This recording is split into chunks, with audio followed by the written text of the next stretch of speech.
Good morning, welcome back to Matt Explores and welcome back to another video. Today I'm exploring LightMoor Colliery, or the former tip site for LightMoor Colliery. This colliery opened in 1832 and closed in 1940. It's got a lot, it's about 100 years of history underneath my feet, and then to the right of me where the main colliery site was, all that you can see here, all of this was brought up from under the ground between 1832 and 1940, all by hand, pick and shovel. None of it was mechanical, all of it was pick and shovel and brute hard work and brute force. Right, it's a little bit of history on this site will be revealed as we explore the site. That's a piece of coal dug up from LightMoor underneath my feet and brought to the surface. That's this where the story really begins.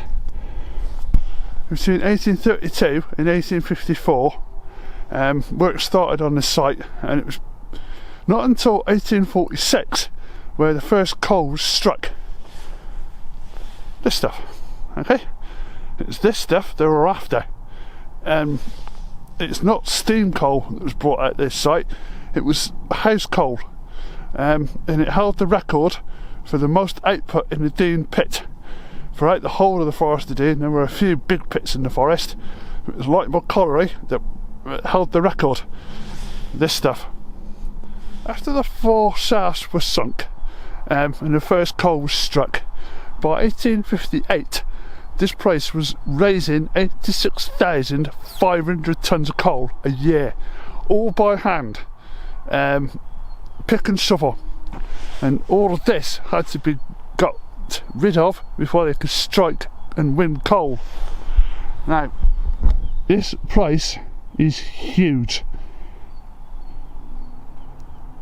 It's a shadow of its former self. This site back in the 90s was quarried for the dirt that's underneath my feet that was used in the construction of the Birdlip bypass, I think.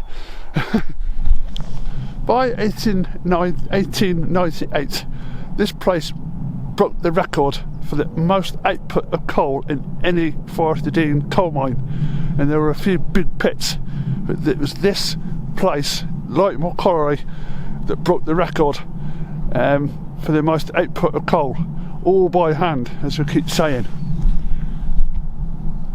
It's amazing to think that all this was brought up by hand and dug out by hand.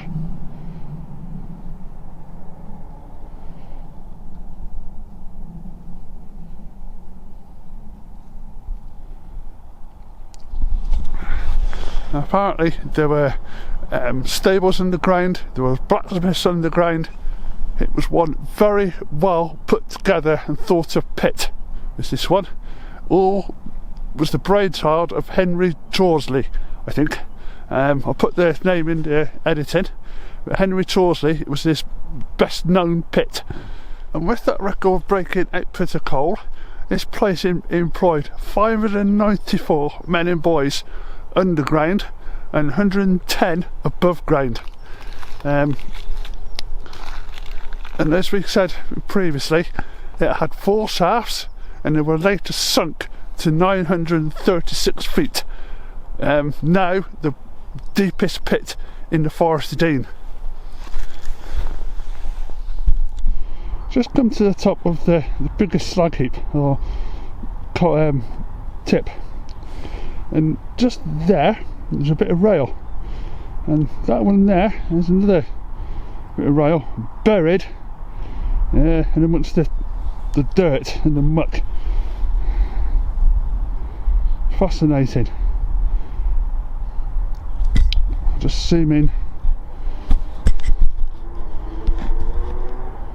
there for you. Brilliant. With all deep mining in the Forest of Dean, there was a fear of water, and LightMoor was one of them. With the closing of Crookmeadow Colliery out in that direction and Fox's Bridge Colliery back in the 30s, this place eventually had to close in 1940, the year after the outbreak of World War II. Now, that building just there, it's the last remaining standing engine house in the Forest of Dean. The engine that was in that building is now in the Dean Heritage Centre, I think, and it was worked between 1898 and 1940. In the later years, between those two dates, there was a big fear of water in the workings, and what I'll show you when I get home, do a bit of an overlay or something, is a bowl, and I'll explain to you why that building just there was so important to retrieving and pumping out water from under the workings that were underneath my feet.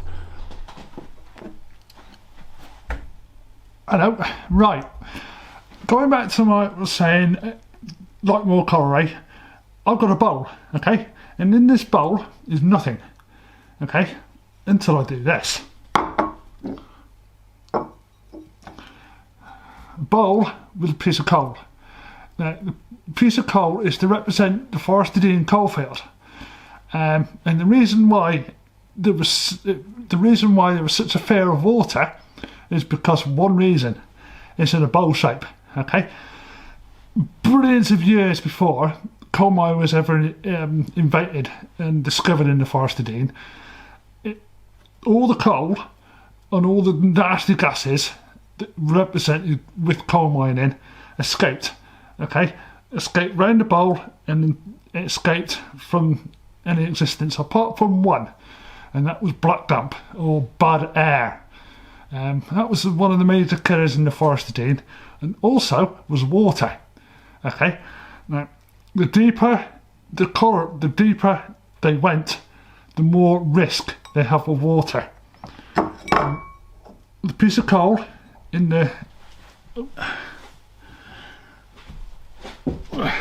right, I've got a jug of water, and this is representing water that built up over time in the coalfield, and this is why, one reason why LightMoor and so many other big pits had to close.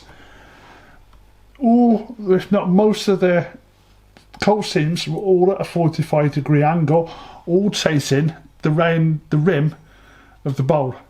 Okay, now this is what happened at LightMoor, as well as a slump in the demand for coal in the 30s that brought a closure of Crookmeadow and Fox's Bridge Colliery, along with water. If I put the water in a bowl, and this is representing what happened at LightMoor.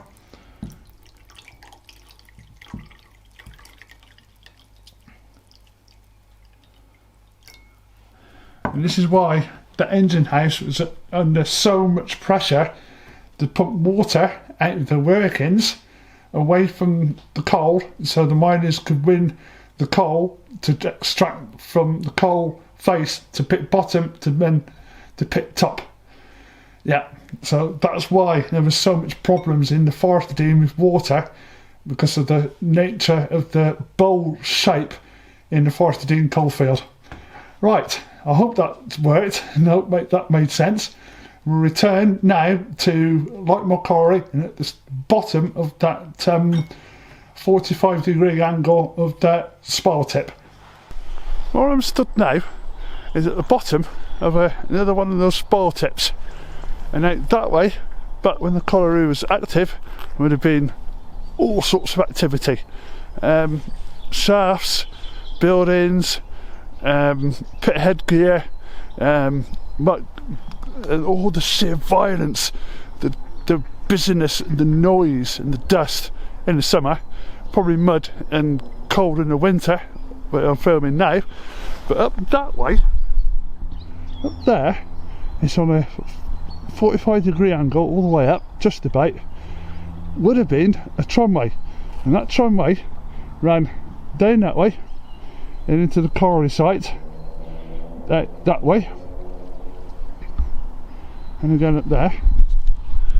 What that would have been filled with was dirt and muck from deep down in the workings, and all the muck that was underneath my feet had to get rid of before they could win coal out the seams.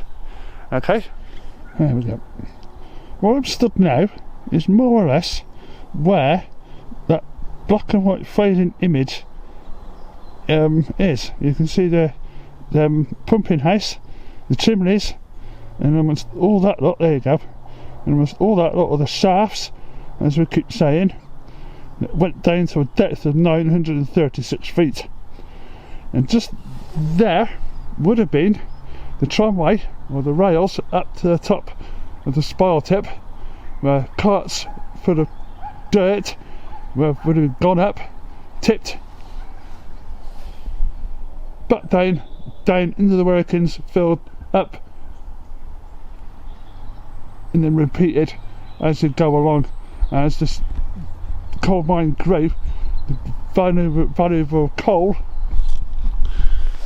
of coal went up, and the need to win it and grew, and also the amount of dirt they had to retrieve to get to that coal also grew.